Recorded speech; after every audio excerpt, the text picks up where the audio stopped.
Ya, alhamdulillah saya diundang oleh Ustadz Khalid Basalamah untuk hadir dalam Gaswa Academy. Jadi itu adalah sebuah program pemantapan ya, dari mulai kita diingatkan kembali bahwa sebagai seorang muslim khususnya dalam menjalankan aspek bisnis, muamalah itu harus bersandar kepada Al-Quran dan juga sunnah-sunnah ya, karena kita sadar mungkin ya dalam kehidupan saat ini sepertinya yang kita selalu orientasi itu kan adalah cuan ya, tapi sekarang bagaimana cuannya itu harus selaras supaya apa? Supaya bisnis ini bukan hanya memberikan kebaikan dalam sisi materi, tapi juga harapannya kan dapat keberkahan dari Yang Maha Kuasa.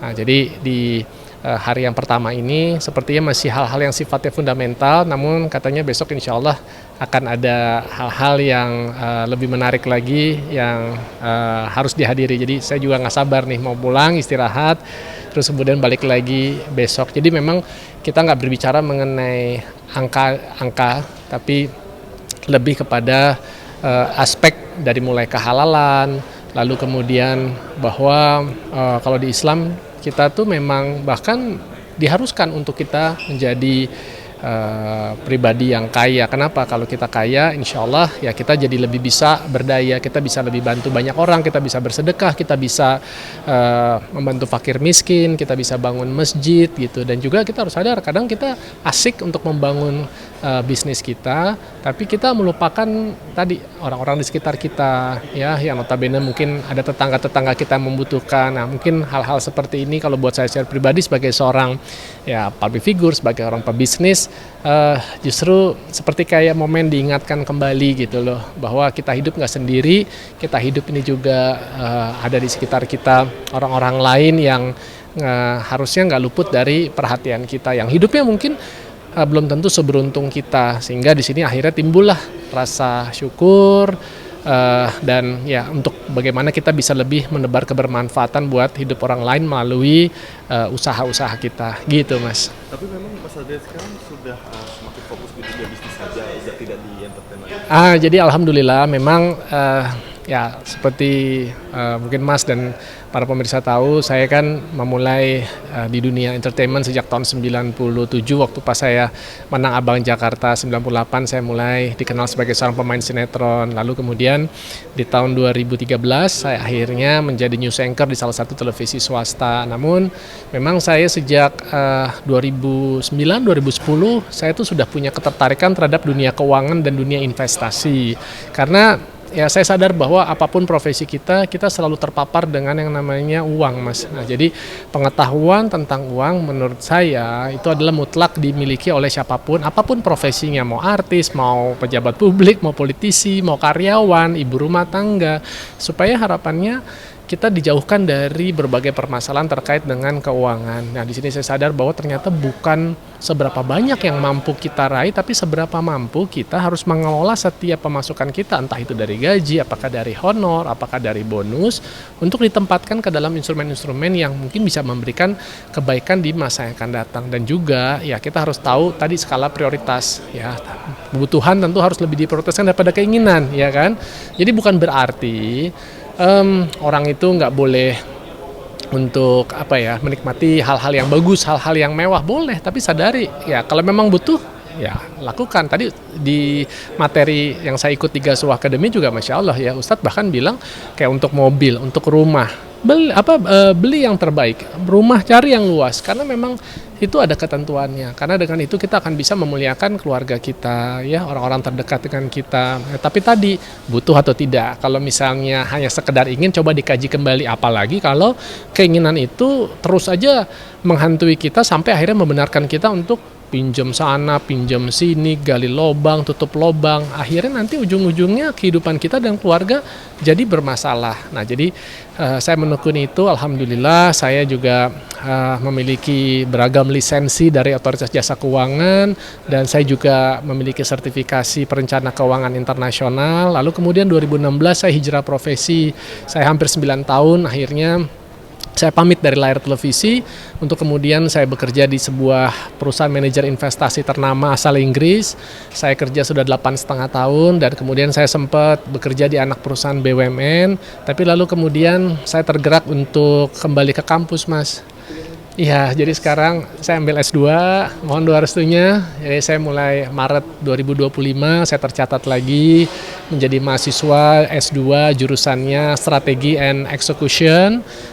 Mudah-mudahan kalau nggak ada uzur harus mengejar di akhir tahun 2026. Buat saya nggak ada kata terlambat untuk belajar bagi saya setiap hari, karena nggak terasa 2 tahun lagi saya 50 tahun. Makanya orang banyak tanya masih sempat ataupun masih otak tuh masih encer emang untuk katanya gitu. Saya bilang ya udah kita jalanin aja. Nah, sambil di luar itu sekarang saya ada membersamai partner saya, Coach Yuzak. Beliau adalah Bapak Finance Indonesia, ya, pakar ilmu keuangan. Kami membuat sebuah perusahaan firma konsultan untuk membantu brand-brand lokal bisa naik kelas di negeri kita sendiri. Kenapa saya tergerak? Karena ternyata saya lihat pekerja kita itu 97% sebenarnya ada di sektor itu, ya kan? Dan 60% dari ekonomi Indonesia sebenarnya datang adalah dari sektor brand-brand lokal yang disebut dengan UMKM. Nah, jadi kalau artinya sektor itu bisa kita dorong, bisa semakin berkembang, insya Allah tuh ekonomi Indonesia juga bisa akan ditopang. Nah, karena ekonomi Indonesia ini kan ditopang oleh konsumsi dalam negerinya, lalu kemudian oleh ekspor, dan terakhir adalah investasi ke dalam negeri kita. Nah, jadi kalaupun misalnya kita lagi ada masalah terkait dengan perang dagang, ya, kemudian ekspor kita misalnya ada mengalami gangguan, atau karena ada situasi politik misalnya di dalam negeri gitu ya yang lagi hangat belakangan ini, terus akhirnya menimbulkan keengganan dari investor luar negeri untuk mau parkir dananya ke Indonesia. Nah, setidaknya asalkan dalam negeri kita ini masih tetap orang-orang yang masih mau belanja, masih mau makan di luar, makan di warteg, masih mau beli tetangganya punya jualan itu, insya Allah kita akan masih bisa survive gitu kan. Ya, saya berdoa lah semoga Indonesia dalam keadaan baik-baik aja, ya, namanya negara berkembang ya Mas ya, negara yang masih terus membangun, pastilah akan ada dinamika gitu. Gimana? Nah, ngeliat situasi Indonesia sekarang yang kita ketahui kemarin sempat ricu ya. dengan adanya korban juga, Mas sebagai rakyat juga melihat seperti apa? Ya. Dan lagi besok adalah tanggal 5, artinya deadline tuntutan masyarakat. Baik, ya.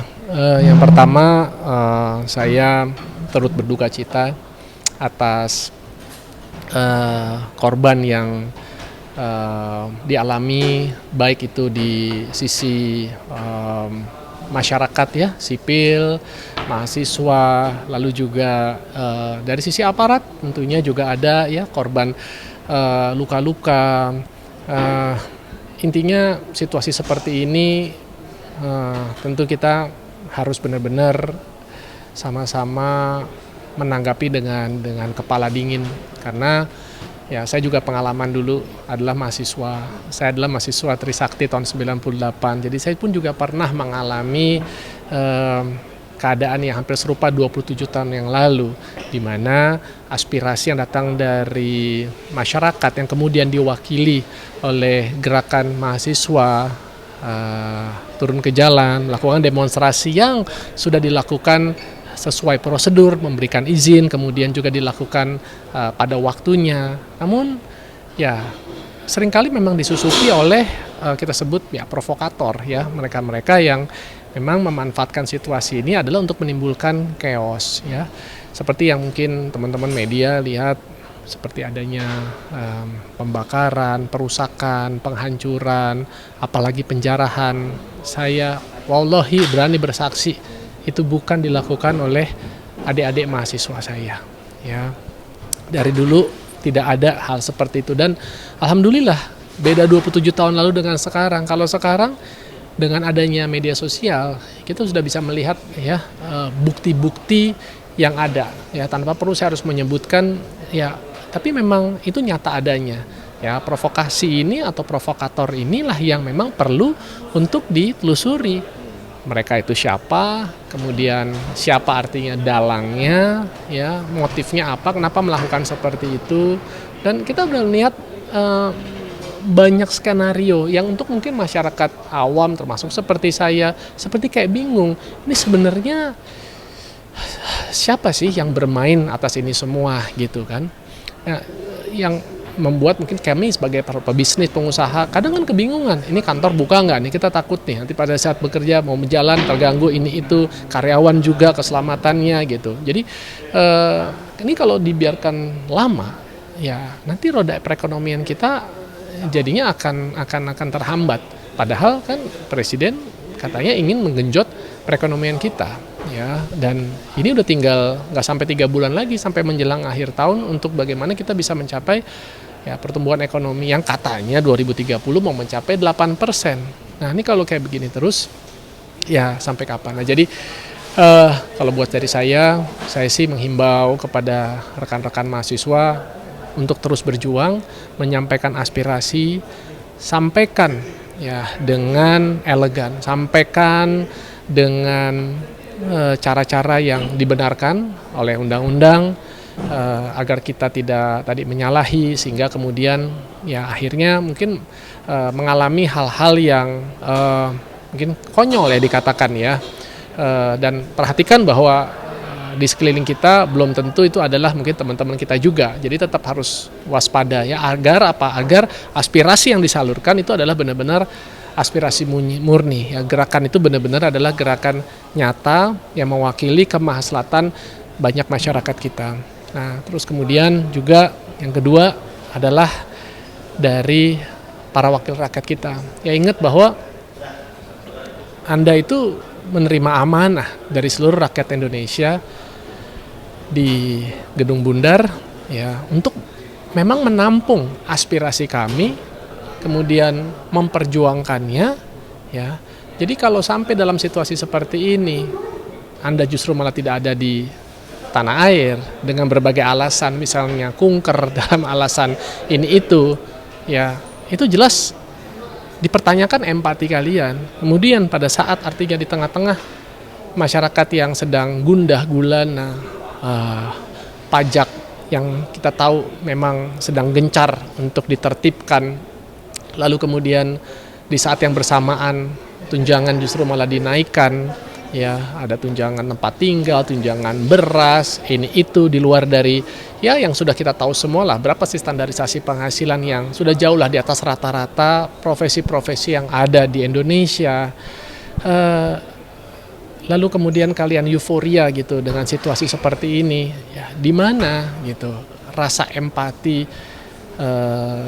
Anda sebagai seorang wakil rakyat gitu. Nah jadi ini yang mungkin saya pikir kita semua sama-sama ya evaluasi aja lah ya. Kita diberikan telinga dua ini adalah untuk lebih banyak mendengar daripada berbicara gitu kan. Lalu kemudian jangan lupa untuk harus menggunakan pilihan-pilihan kata tuh yang membesarkan hati masyarakat atau konstituen atau orang-orang yang berbicara kepada kita gitu. Karena kita nggak bisa lagi bilang bahwa karena kita adalah katakanlah artis, public figure, sehingga wajar kalau kita berlaku misalnya seperti ini. Nggak bisa.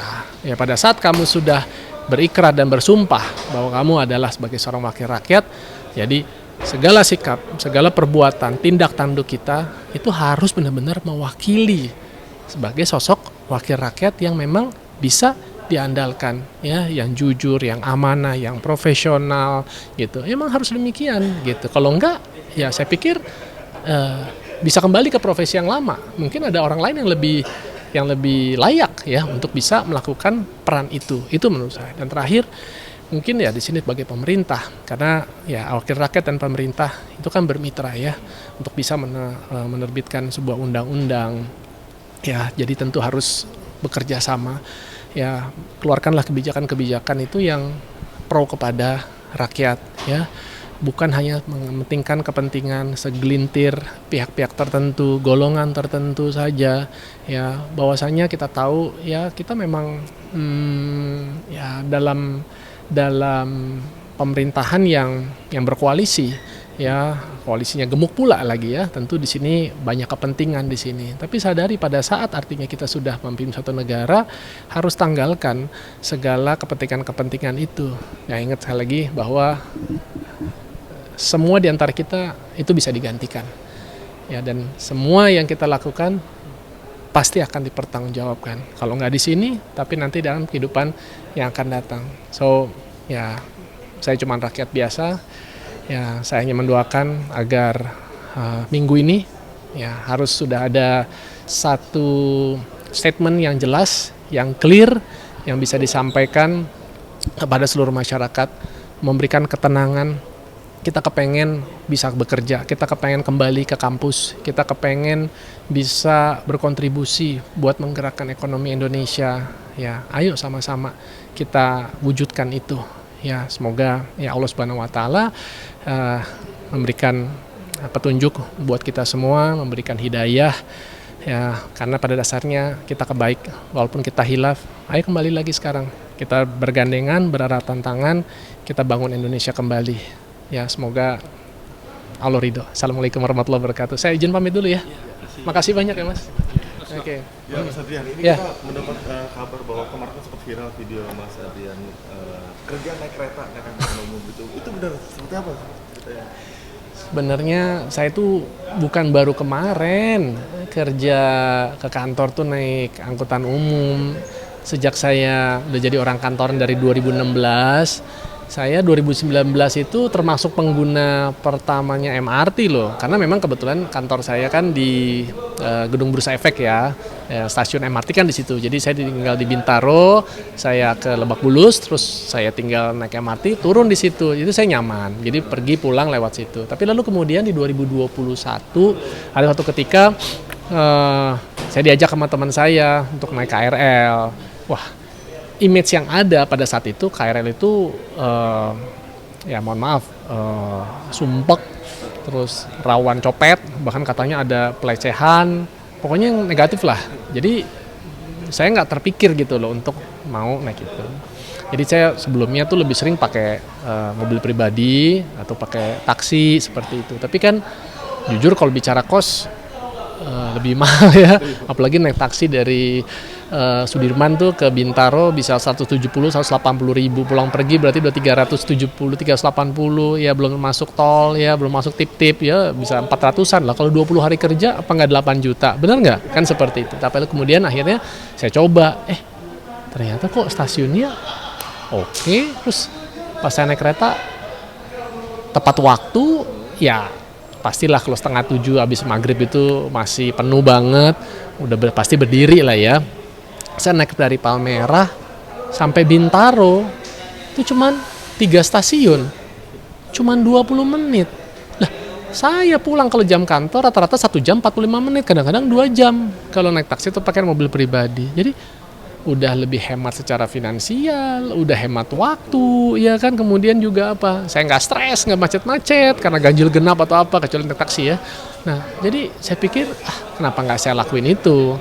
Nah, lalu kemudian ya kira-kira di Senin lalu ya saya ada bikin lah nih video tutorial naik KRL dari Bintaro sampai ke kantor gitu. Dan situ saya kasih tahu butuh biaya berapa? Rp3.000. Bener Mas, Rp3.000. Cobain deh. Itu naik dari Jurangmangu turun di Palmerah. Ya, jadi dari situ tergantung yang mau kerjanya misalnya di DPR tinggal nyebrang. Yang mau kerjanya misalnya di daerah Sudirman banyak pilihan. Apa? Transjakarta ada. Mau pakai ojek ada, mau yang motor ada, mau yang mobil tinggal pesan. Mau pakai taksi biru udah standby di situ, ya kan? Coba. Kalaupun misalnya mau pakai taksi ke tempat saya kantor di daerah SCBD paling 30.000, berarti pulang pergi 33.000 sekali jalan ya. Pulang pergi 66.000, anggap deh 100.000. Yang tadinya 400.000 jadi 100.000. Kan saya hemat per hari 300.000 kali 20 hari, kan hematnya hampir 6 juta Mas. Itu loh. Jadi akhirnya membuat banyak orang tuh kayak ketabuk, oh iya ya Mas ya, ternyata bisa begini bisa begitu ya. Jadi tambah lagi, mungkin karena saya memang sudah memutuskan untuk nggak di televisi sebelumnya, jadi orang pikir, wah Adrian Maulana kere, kemana-mana suka dilihat sama netizen pakai KRL. Ya saya doakan aja ya, semoga yang mengatakan demikian diberikan rezeki ya yang lebih baik dari waktu ke waktu. Tapi alhamdulillah saya dalam keadaan baik-baik aja. Saya memang tidak di TV, tapi bukan berarti saya tidak produktif. Saya tetap bekerja. Saya udah hampir 9 tahun bekerja di perusahaan-perusahaan, dan sekarang bahkan saya sudah membuat perusahaan sendiri, firma konsultan yang membantu banyak brand lokal untuk bisa naik kelas bersama dengan partner saya, Coach Yuzak. Ya intinya adalah saya kepengen lebih dekat dengan masyarakat. Nah, salah satunya adalah saya membiasakan diri untuk tadi menggunakan transportasi umum, karena mungkin selama ini ya saya nyaman disetirin oleh driver saya, duduk di belakang, saya bisa sambil kerja, buka laptop, saya bisa balas-balas email, lihat media sosial, dan saya luput gitu loh melihat sekitar saya seperti apa ya. Pada saat saya akhirnya coba naik ojek, saya kemudian naik KRL, ternyata saya lihat banyak saudara-saudara saya tuh yang pergi pagi, pulang malam ya. Mereka dalam keadaan yang mungkin tidak sebaik kondisi saya lah ya. Namun kadang-kadang kita ini kan suka kurang bersyukur ya. Nah jadi disitulah justru buat saya ini yang membuat saya seperti kayak terasah lagi gitu loh Mas. Jadi kalau orang bilang, wah Mas Adrian pencitraan ya, terserah. Kalaupun misalnya dikatakan itu sebagai pencitraan, alhamdulillah saya rasa itu adalah pencitraan yang baik di tengah sekarang kondisi banyak orang mencitrakan hal-hal yang buruk, yang negatif, yang flexing ya. Saya rasa bukannya nggak boleh, tapi sadari bahwa kita ini sekarang lagi krisis ya. Krisis apa?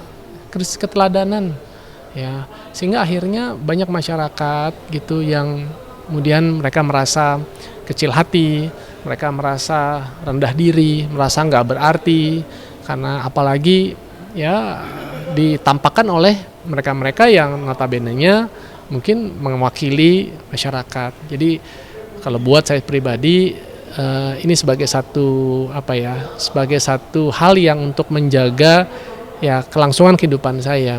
Lucunya kemarin itu karena saya turun di Palmerah dan saya nyasarin gedung DPR ya kan untuk mau cari taksi juga. Terus orang berpikir saya ini anggota DPR dan nggak sedikit, ya kan? Atau sebagai doa, ya saya nggak tahu ya. Kalau Allah ridho, ya. Tapi kembali lagi, saya bukan anggota DPR, saya bukan anggota dewan, saya masyarakat biasa yang saya bekerja kantoran seperti biasa. Saya sama seperti teman-teman semua. Saya berangkat pagi, ya pulang larut malam seperti ini. Ya saya nyaman menggunakan transportasi publik karena apa? Bukan semata-mata karena harga yang murah, tapi memang karena nyaman. Kalau nggak nyaman, kalau nggak aman, udah pasti saya nggak akan lakukan. Kenapa? Ya beresiko buat saya. Saya punya istri, saya punya anak-anak, saya masih punya orang tua, ya kan saya nggak mau. Tapi pas saya lihat nyaman, tepat waktu, ya harganya juga hemat ya. Dari penghematan yang tadi kan bisa saya gunakan buat hal-hal lain. Saya bisa sekarang tiap minggu ngajak bapak ibu saya makan di luar, bisa ajak mertua saya juga jalan-jalan gitu ya. Jadi banyak hal lah. Itu baru dari sisi transportasi, belum nanti kalau dari hal-hal yang lain. Sehingga banyak masyarakat bilang, oh Mas Adrian ini tokoh frugal living Indonesia. Saya bilang, tahu nggak frugal living apa? Sok-sokan aja dia bilang. Lah itulah pokoknya yang kemana-mana naik transportasi umum. Nggak sesederhana itu. Belum lagi banyak orang bilang frugal living itu atau orangnya disebut frugalis itu adalah orang yang pelit, orang yang kikir. Enggak, frugal living atau si frugalis itu adalah orang yang melakukan hal tersebut itu karena dia tahu apa yang dilakukan adalah untuk memberikan kebaikan di masa yang akan datang. Bukan berarti orangnya itu nggak punya, bukan berarti orang itu miskin, bukan orang itu pelit. Justru dia bersiasat, dia juga agak menurunkan egonya untuk nanti dia bisa menikmati sesuatu. Nah itu yang saya coba lakukan. Jadi kayak sepatu misalnya gitu, orang bilang, ini sepatunya kan bagus, kenapa nggak ganti ke sendal aja? Ya enggak, ntar saya dihisap sepatu saya bagus, saya bisa beli sepatu harga jutaan, tapi saya bisa pakai itu sampai sekarang udah lebih dari 8 tahun. Sehingga kalau dihitung, mungkin per bulannya nggak sampai berapa puluh ribu secara hitungan penyusutannya kira-kira seperti itu. Tapi sepatu itu nyaman dipakai, kaki saya nggak sakit, saya juga percaya diri pakainya. Jadi kalau kita tahu hal-hal seperti itu, nggak apa-apa menikmati barang-barang yang bagus, termasuk pakaian, termasuk jas, seperti itu. Dan juga uniknya kemarin juga sempat viral tuh Mas, kenapa?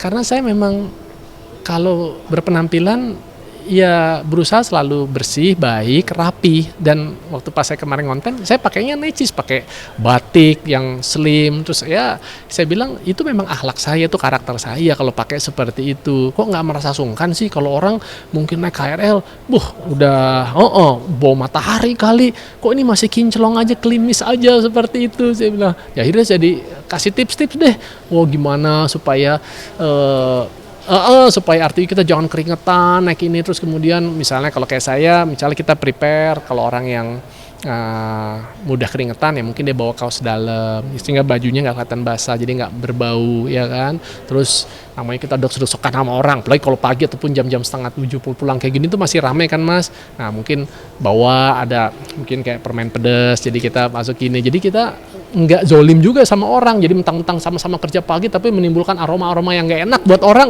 Enggak. Maka orang bilang, kok Mas Adrian kerja pagi kayak tadi kan, hari ini kita udah dari jam 8 Mas di sini, sekarang jam berapa, jam 7 lewat masih di sini. Orang bilang ini mau 50 tahun kok tapi kayak masih seger aja gitu. Ya pertama karena semangat, kedua ya hidup sehat, yang ketiga tadi berusaha untuk selalu positive thinking. Ya positive thinking ini ada yang datang dari dalam, tapi juga ada yang terasah gara-gara saya melihat hal-hal di luar. Dengan melihat tadi ada saudara-saudara saya seperti itu, saya jadi lebih banyak bersyukur gitu loh Mas, bahwa ternyata hidup saya kok baik-baik aja gitu. Ya coba deh teman-teman, coba ngelakuin seperti itu. Manfaatnya Masya Allah banyak banget. Kalau mungkin ada yang masih ragu atau butuh tutorial, ya udah entar kapan-kapan ikut kita konten bareng di situ ya.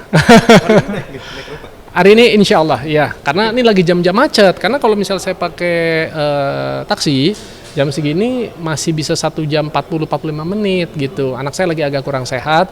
Biasanya saya dari sini tinggal langsung, tetap kalau dari sininya saya ke Tanah Abang misal naik taksi. Tapi untuk menghemat waktunya, nanti dari Tanah Abang ambil KRL ke Jurangmangu, turun, paling cuma 30 menit, udah tinggal 10 menit deh ke rumah. Insya Allah 1 jam udah sampai gitu. Makasih banyak, makasih ya Mas, thank you. Oke.